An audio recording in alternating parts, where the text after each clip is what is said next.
I ran out to get a pack of cigarettes, but I left my wallet at home.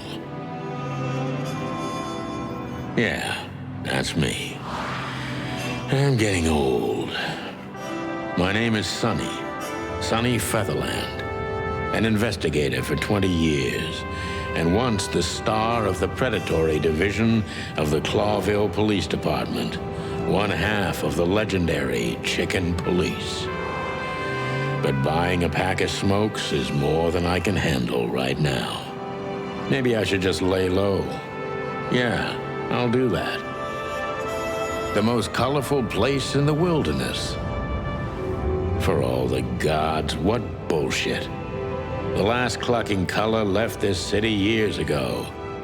And slowly I'll turn gray too.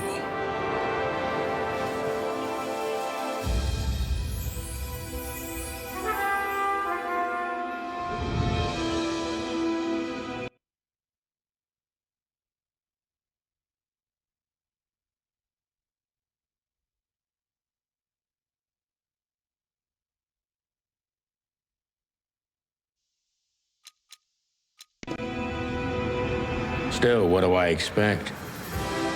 We're living in a vast experiment and don't even know.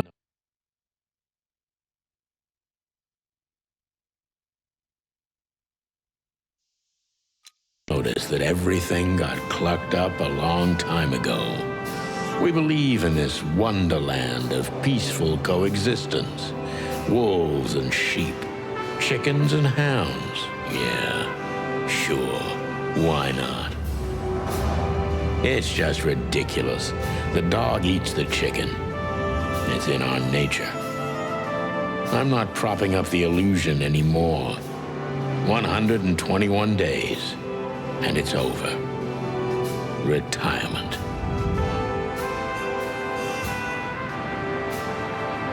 What could possibly go wrong?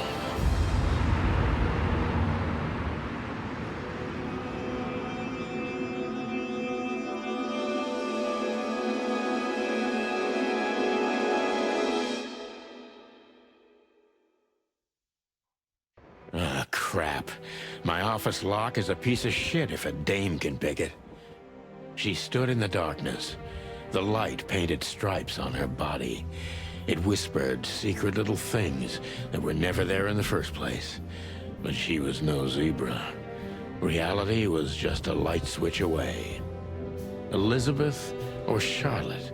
I was sure she'd have a sophisticated-sounding name. She had a bygone look in her eyes, older than this ancient building, and perhaps the whole city itself. Or maybe I'm just drunk. But she was the first womanly thing in my place for a long time, so I had to give her a chance.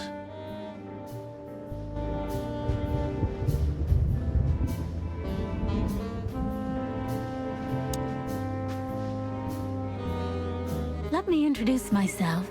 My name is Deborah, Miss Deborah Ibanez.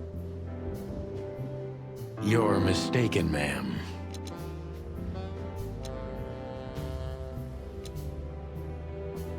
Oh, really? Please enlighten me, Mr. Featherland. I'm not a private eye. I'd recommend Mr. Philmar Lowe instead of me. He's a nice guy. Believe me, Mr. Featherland, it's not an accident I came to you. Look, miss, I work for the police, and I'm currently on leave. I couldn't accept private commissions even if I wanted to. Not even from a classy dame like you. Am I that easy to read? That's my job. But tell me, since you've invited yourself in, would you like a drink? I don't usually drink. Well, I've got to have one, and it'd be rude of me to drink alone. So, maybe some sherry? If you insist. But bourbon, please. Ah, thank the wild ones. That's all I have. What a coincidence. So come on, spill it from the beginning.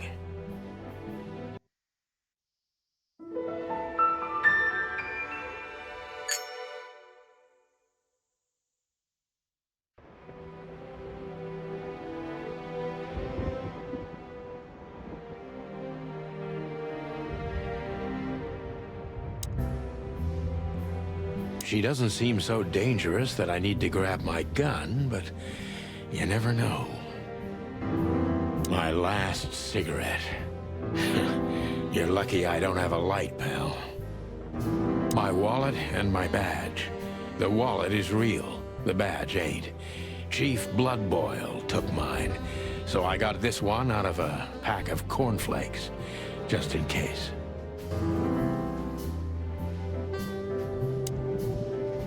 Books I'm never gonna read. Maybe nobody ever has. I don't see colors anymore. Only emptiness. Everything faded. I need another drink.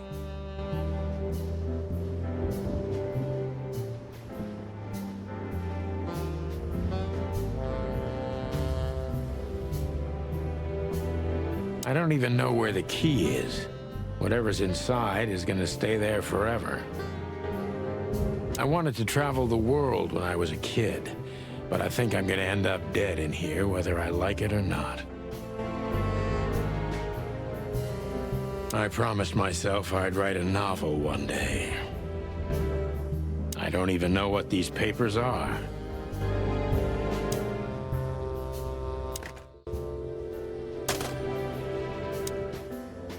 Every whiskey has the same color nowadays, at least in this price range. Behind that door lies the kingdom of dirty clothes, cigarette butts, and empty bottles.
Who is this dame, anyway?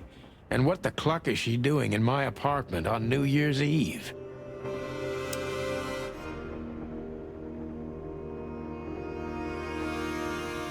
That's better. Now, if I understand correctly, your mistress is receiving threats. What kind of threats, exactly? It's a very strange matter.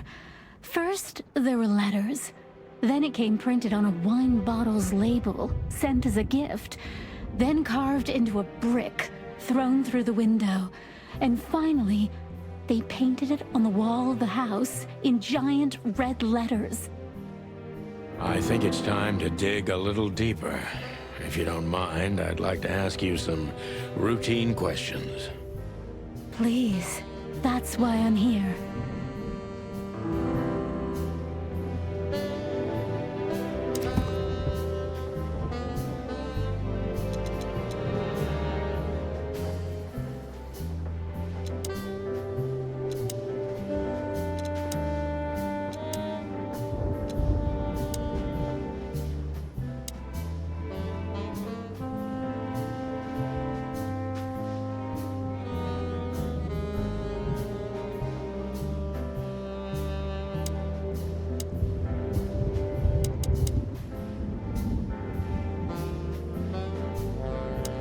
I must be cautious and smart. This dame seems shy, which I can use to my advantage. But I must be careful about what I say to her, or I could scare her off. Let's start gently, and when the time comes, we can go in hard.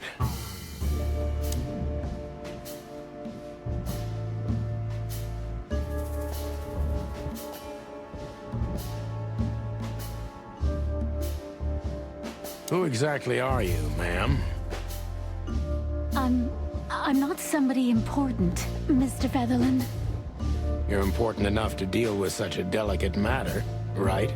I carry out the wishes of my employer, nothing more. This means simple paperwork, most of the time.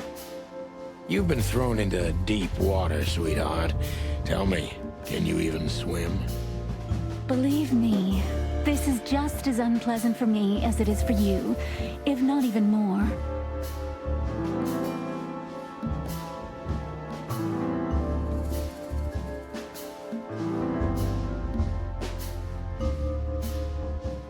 You're not very confident. Are you sure you're all right?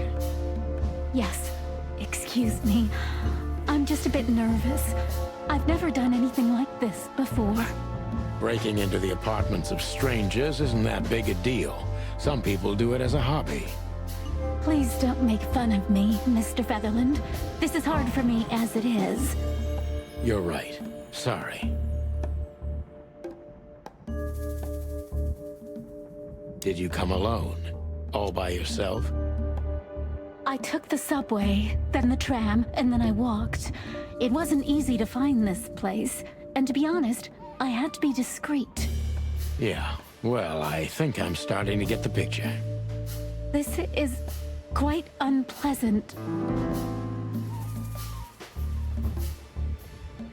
Why did you come to visit me? Why not your employer herself?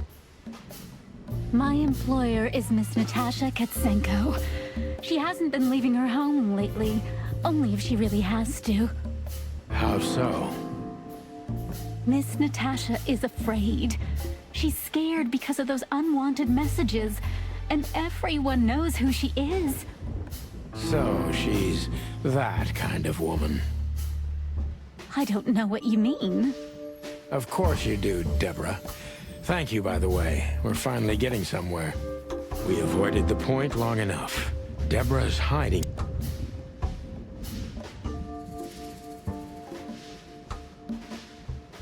How did you get this address? You know, my mistress has exceptional connections. If they were so exceptional, she wouldn't have chosen me. Don't be so hard on yourself, Detective. You are the head of the famous Chicken Police, am I right? Was it a raccoon with a scarred face called Zip who recommended me? He hates me. No, Mr. Featherland. I don't know anyone like that. Lucky for you, Deborah.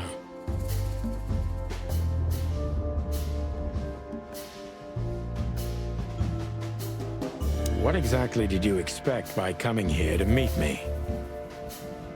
I expected your help, just like my mistress said. Oh, that's very nice. But have you seen this neighborhood? Have you seen this wreck called a hotel? Who were you hoping to find in a place like this? Someone reliable. Well, I am reliable. And discreet. That's right. And thorough. No question about that. And has a heart of gold. Okay, let's stop it right there.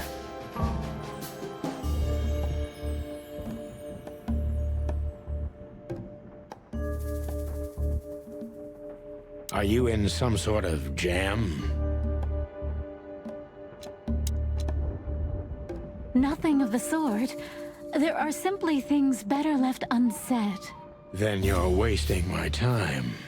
I trust your instincts. You'll manage it. Yeah, and I have no other choice, right? To be honest, no, Mr. Featherland. Not really. Don't you think this whole thing is a little suspicious? Look, Santino. I'll explain everything. I have no doubt about that. You look just the type, sweetheart. No offense. I'll take that as a compliment. Or maybe I'll act like I haven't heard it. You see, we're starting to understand each other.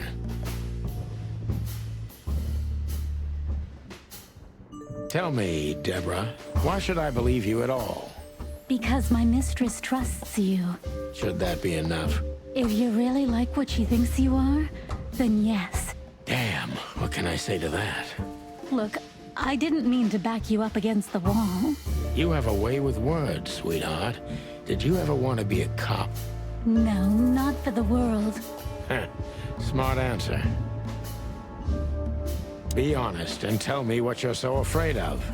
You know, Mr. Featherland, my mistress's partner is Hobart Wessler.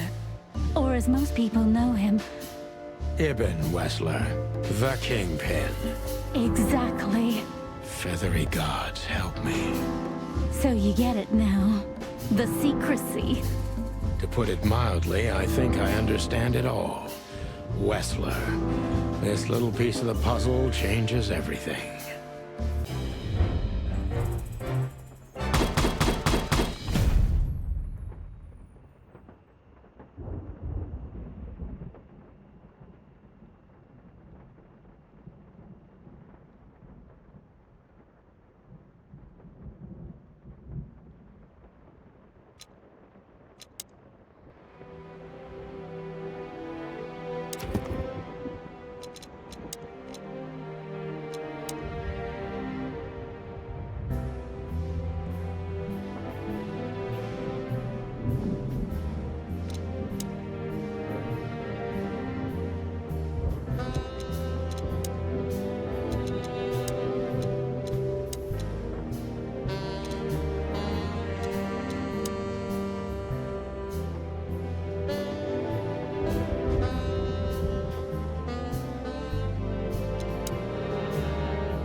I haven't dusted you off in a while, partner. Looks like I may be neat. Oh man, I totally get you.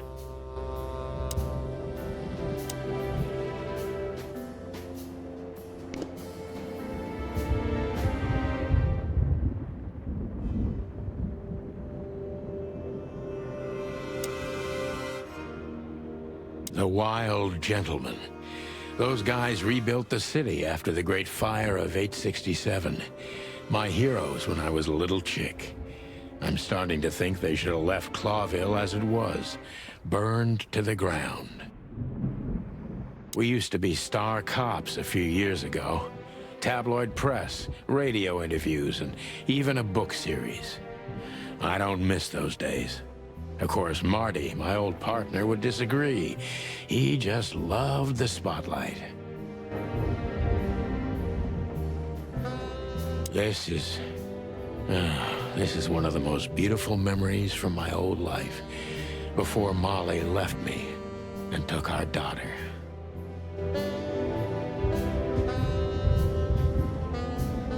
The good things in life don't last long. The best ones always leave first. I saw that in the window of a shoe store. I never understood it, or what it had to do with shoes. M.B. Davis, the eternal king of jazz. The photo is from the days of jazz prohibition. I only heard the old man live one time, but I'll never forget that night. And not only because I woke up at the harbor without my gun, my badge, and my pants.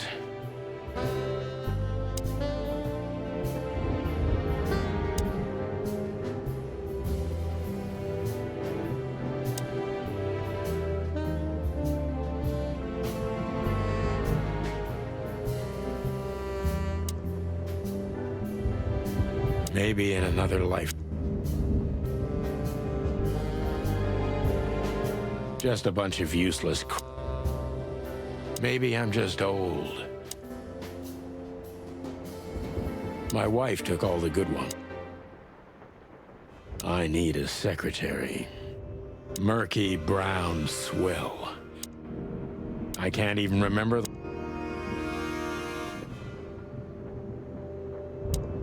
my bedroom. Nothing interesting in there.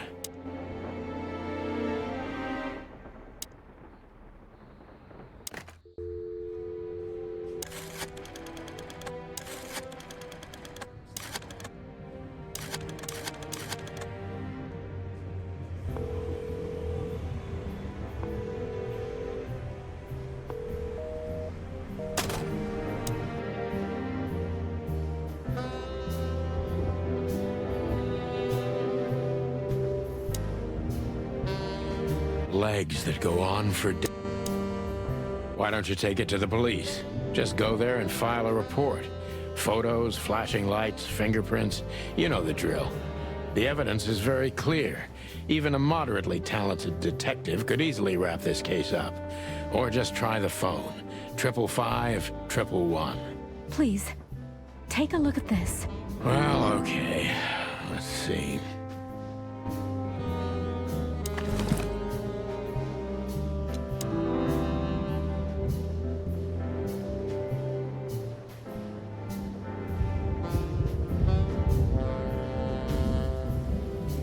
I know Molly very well. Please note this when deciding whether or not to accept my assignment. Miss Ibanez is a trusted friend. Treat her as gentleman. N. I know. I felt like I'd been hit on the back of my head with a blackjack. Reality tilted. Molly. Good gods. What was her name doing there? I glanced at the opposite wall, with the well-worn picture frames. Like an eternally dark hole in the wall. A missing piece. She was wearing a light silk dress and singing a lullaby. The waves caressing her beautiful long legs. Why Molly? Why now? Mr. Featherland?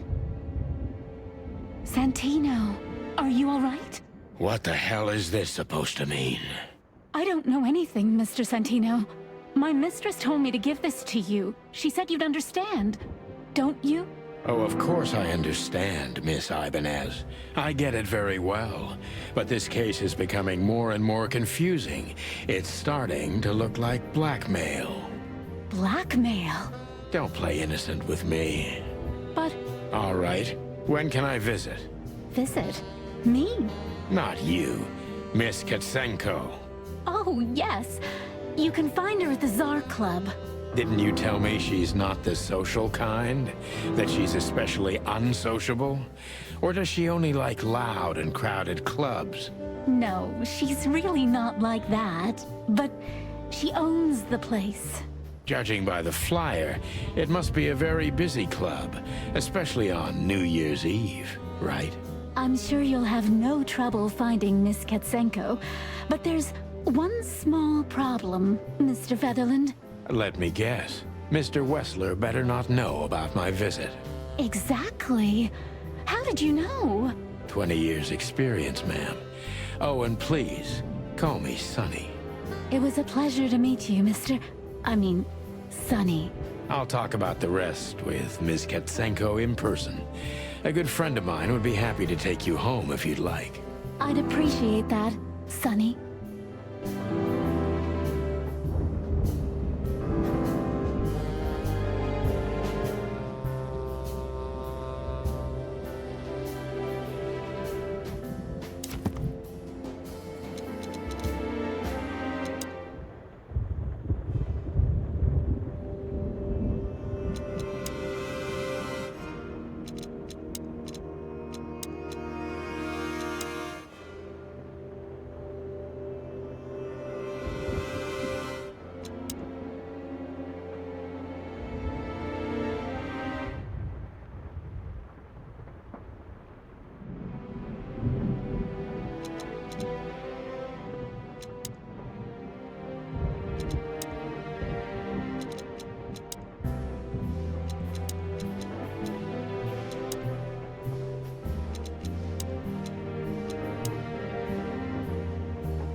Maybe in another...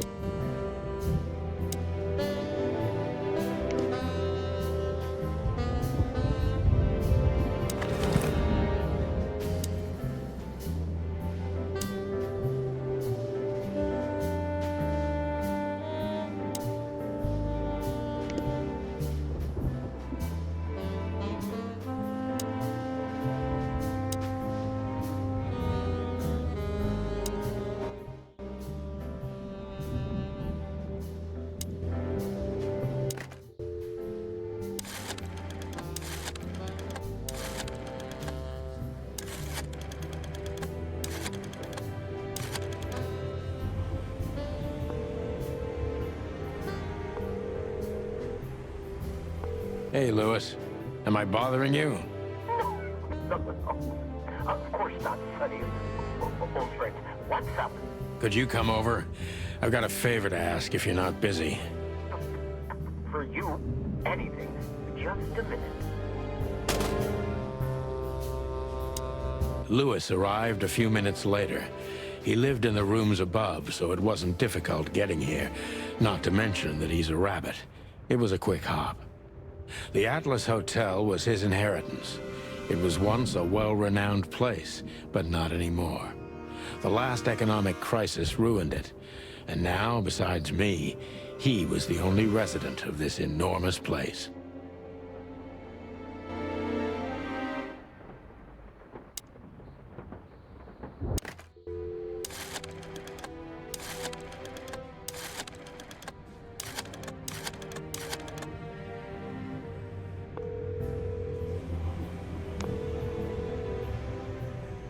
Corvo PD, how can I help you?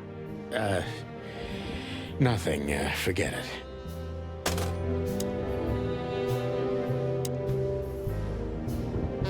Thanks for being so quick, Lewis.